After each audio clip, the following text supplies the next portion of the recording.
All right, shalom, shalom. This is Brother Kasha Kwala coming back at you again with another lesson, giving all glory, honor, and praises to Yahweh, Ba'ashem, Yahweh Shai, Ba'ashem, Rachakadash. Double honors to the apostles and elders of Great Millstone who were well.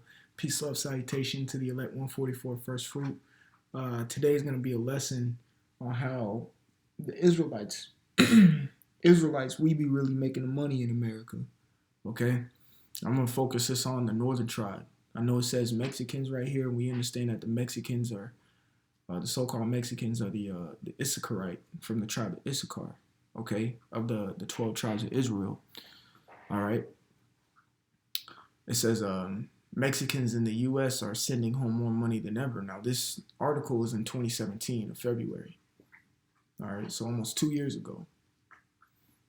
So we understand that Issachar been doing stuff like this even before 2017. Actually, since like the early 90s, they've been coming to America for work, either legally or illegally, and sending their money back to their loved ones back in Mexico.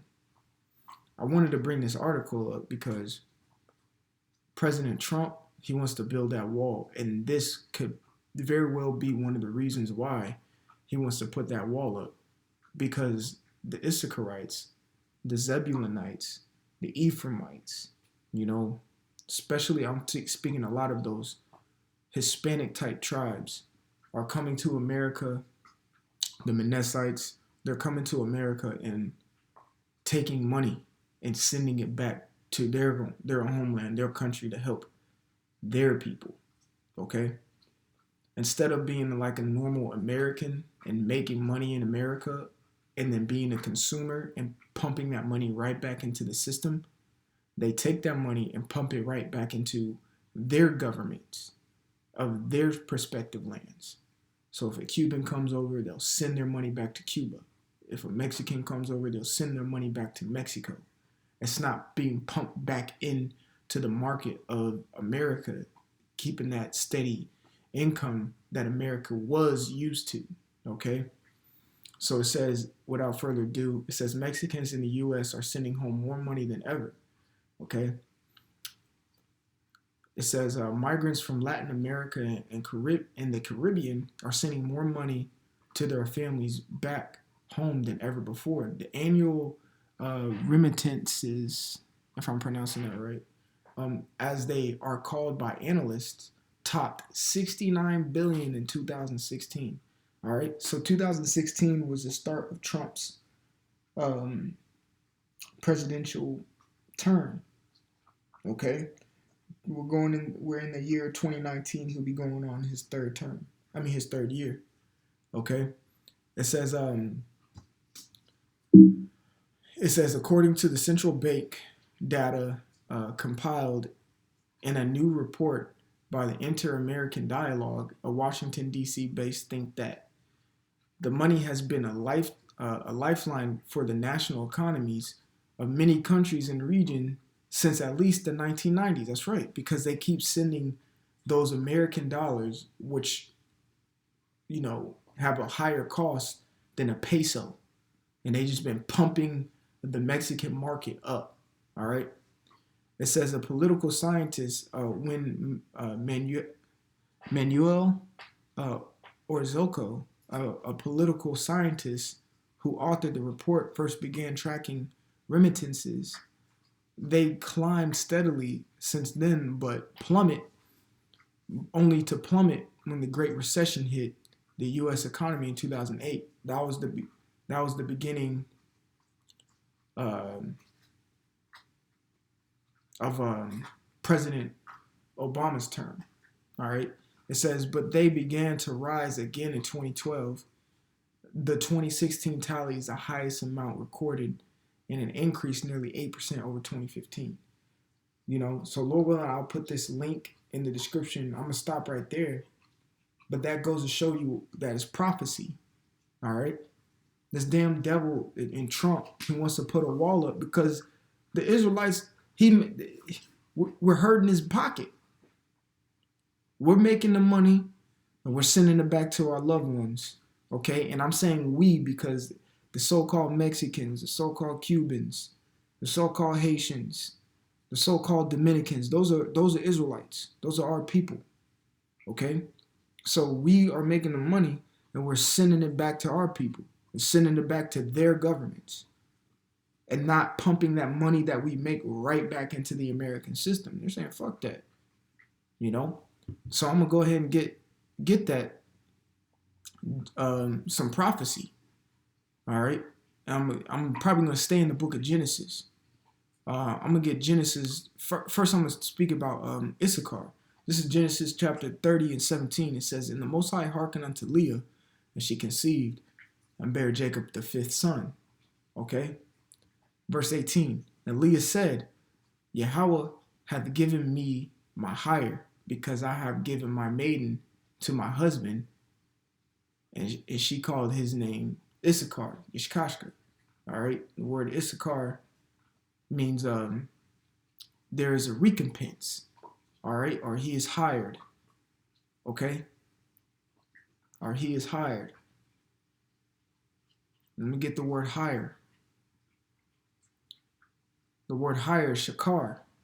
And it means hire, wages, reward, pay, fare, fee, passage, money, a compensation, a benefit. Higher price, reward, wages, worth. Okay, a salary. All these go into what? Money. Payment of contract, money. And they sent $69 billion in 2016. Now, I just saw another video that I'm going to post on my page that in 2018, just last year, they sent $33 billion to Mexico. Illegal immigrants. There's a reason Trump wants to put this wall, because he is losing money. And as we know, before Trump got into office, we knew he was a man about his business, about his money business. You know, he was one of the richest people. You know, he made money moves. He did. He's about his money. So when he sees $69 billion going somewhere else other than to the American economy, there's a problem. And he pinpointed who's doing it. When he sees $33 billion going in to another economy other than the American, then there's a problem. We got to build a wall so that can stop. Okay? So that can stop. But that's what Issachar does. Now, I mentioned the other tribes as well. So we're going to get Genesis 49. Let's see. We're going to go to 22. It says, "Joseph is a fruitful bow, even a fruitful bow by a well, whose branches run over the wall." We're going to focus on that. Now, we understand when it says Joseph, it's speaking about Ephraim. And we're just going to go ahead and get edification on that real quick. In Numbers 1 and 32, if I'm not mistaken. Numbers 1 and 32, it says, "Of the children of Joseph, namely the children of Ephraim, by their," see, it says namely the children of Ephraim. So when it says Joseph, it's more than likely speaking about Ephraim. "By their generations after their families, by the house of their fathers, according to the number of the names, from the 20 years old and upward, all that were able to go forward to war." All right. So this is speaking about Ephraim. All right. Which is who? The Puerto Ricans. They come. They make the money and they send it back. Okay. It says Joseph is a fruitful bow, even a fruitful bow by a well, whose branches run over the wall. Whose branches run over the wall, meaning coming in to America. All right. Branches overall means they're spreading into America. You got these Puerto Ricans, these Cubans, these Mexicans, you know, these Haitians, Dominicans coming in to America, making their money and sending it back to their people. And back in that American money is being pushed and filtered and put in the veins of their economies back home, which in turn is hurting the American economy because it's something that's not staying within, it's not getting pushed back into to America's economy. There is a reason why Trump wants to build that wall, and this is one of them, because the Israelites are taking his money, man. That's $69 billion gone from the American from the American economy.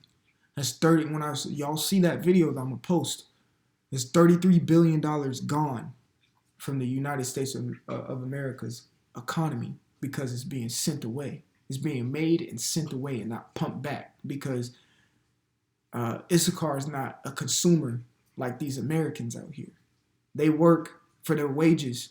That's what their name means. Hire. Okay, Shakar. You know? So Lord willing, this lesson was edifying. I want to give all glory, honor, and praises to Yahweh, Ba'ashem, Yahweh Shai, Ba'ashem, Rachakodash. Double honors to the apostles and elders of Great Millstone who rule well. Peace, love, salutation to the elect 144 first fruit.